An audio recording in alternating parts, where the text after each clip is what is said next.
Quero contar para vocês, às 8h30 da manhã, que já tem uma data para a volta de Jair Bolsonaro ao Brasil. Nós já temos o professor Vila e o Gustavo Uribe para trocarmos ideias a respeito desse assunto, mas antes deles eu quero mostrar para vocês o que publicou agora há pouquinho nas redes sociais o senador Flávio Bolsonaro, dia 15 de março.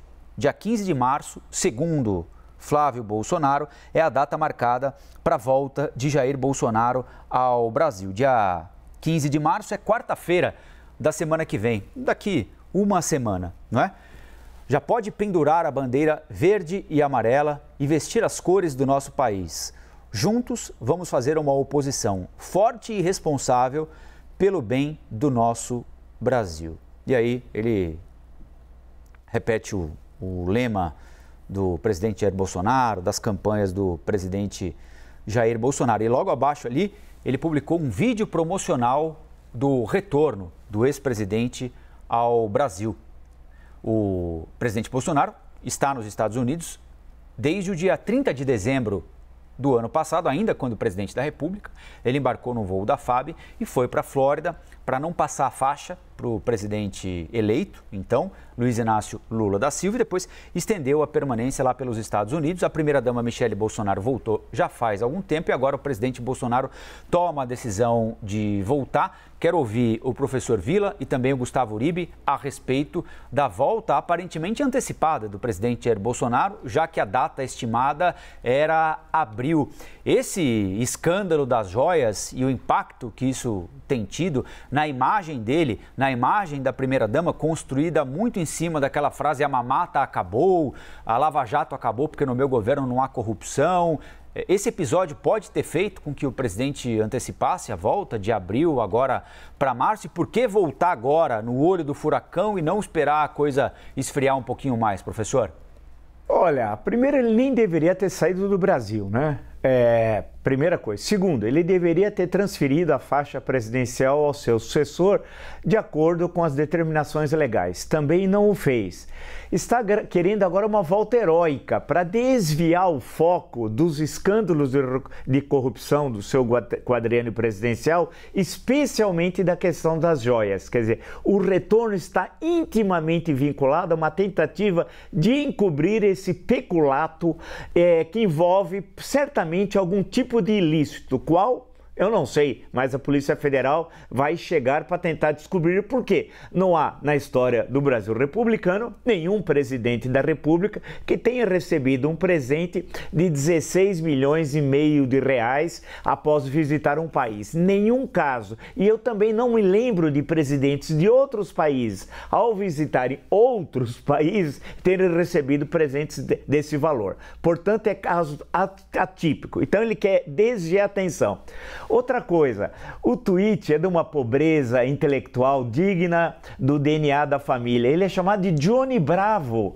Uma coisa bem patriótica, né? É bem patriótico. O Johnny Bravo. Quem é o Johnny Bravo?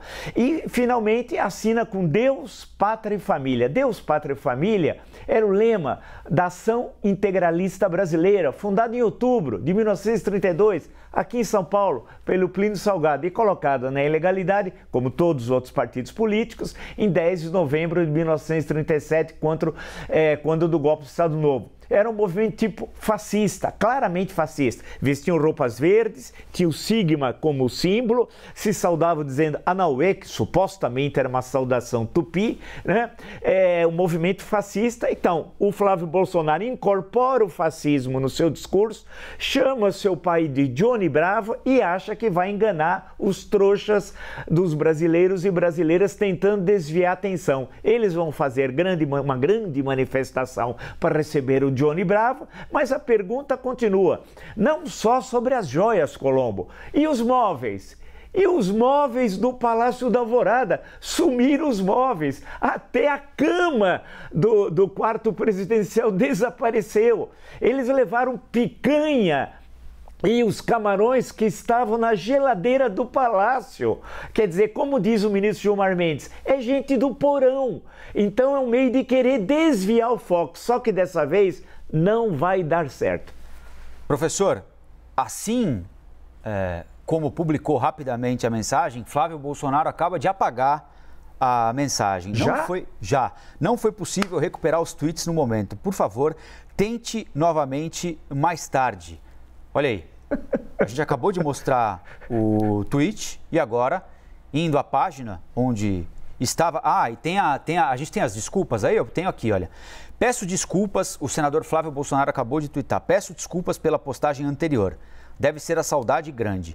Na verdade, a data de retorno do nosso líder Jair Bolsonaro no dia 15 de março era provável, mas não confirmada ainda. Assim que houver uma data definitiva, ele mesmo divulgará. Tá ok? Pergunta o senador Flávio Bolsonaro. Ele mesmo, a gente mostrou aqui, né, o tweet anterior, olha aí. Esse é o pedido de desculpas, esse é o pedido de desculpas, não é? Agora, curioso, não é, Uribe? Porque ele, além de senador, é filho do presidente Jair Bolsonaro, né? Ele anuncia a volta do pai com a divulgação de um vídeo promocional dizendo que Bolsonaro voltará ao pai, dando data, dia D e hora H.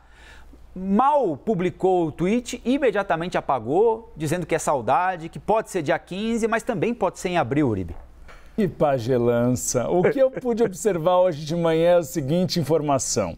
Inicialmente havia essa perspectiva do dia 15 de março, porque houve um pedido para a presidência da República de que os assessores de Bolsonaro ficassem em março até lá. Mas houve um novo pedido, até o final de março. Por isso que alguns assessores dizem que Bolsonaro voltaria em abril.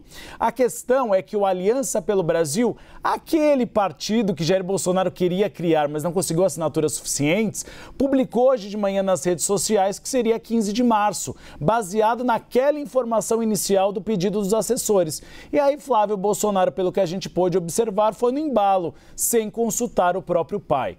A informação que a gente tem de alguns assessores desde amanhã é de que Jair Bolsonaro deve retornar até abril, e a tendência maior é no início de abril.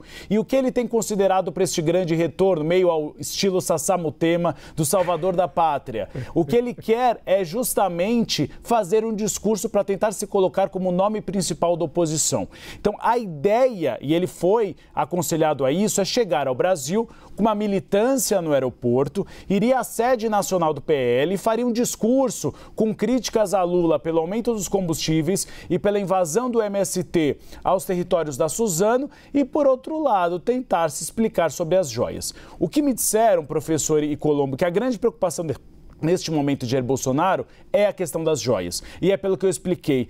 O Jair Bolsonaro falava muito, se jactava muito a respeito de não ter corrupção na sua gestão.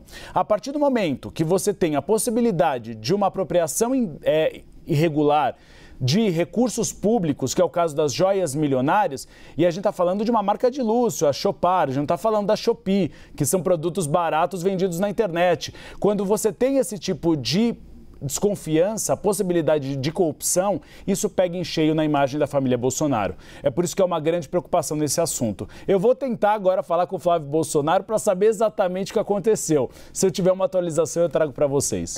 Porque tem mais coisa aí do que saudade do filho para o pai, que é totalmente justificável, né, professor? Agora, veja a bagunça. É uma enorme bagunça no governo, né? Aquela reunião de 22 de abril, se não me engano, né?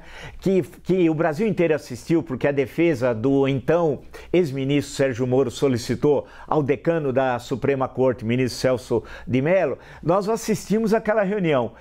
Eu fiquei assistindo. Eu confesso a vocês, a Uribe e a Colombo, eu nunca imaginei que era uma bagunça tão grande, uma reunião ministerial, cheia de palavrões. Você deve se lembrar, né? Cheio de palavrões. Até o Al Capone, a reunião em Chicago, era mais educada. O Al Capone era um sujeito legal, conhecia algumas coisas, lia algumas coisas. Eu nunca vi nada. Quando eu vi aquilo, eu falei, a nossa república está destruída, não tem decoro. Começou uma série de xingamentos, de palavrões, que isso nunca ocorreu na história do Brasil. Agora, essa de hoje, essa é fantástica, né? Vai entrar no anedotório nacional. Se tivesse vivo o Sérgio Porto, que completa 100 anos de nascimento, esse grande humorista carioca, Stanislau Ponte Preta, ele publicou o FEPEAPA, Festival de Besteiras que Assola o País.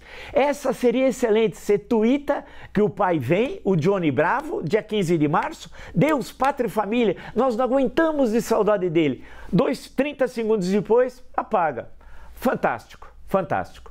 Colombo, só uma explicação a respeito do Johnny Bravo. É um personagem do Cartoon Network, um site da TV paga, de desenhos dos anos 90. E é muito estranha essa comparação, porque o Johnny Bravo era alguém de inteligência limitada. Exato. E que dava em cima de mulheres numa postura de assédio sexual e moral. Então essa vinculação não é nada boa para Jair Bolsonaro, mas eles costumam fazê-la.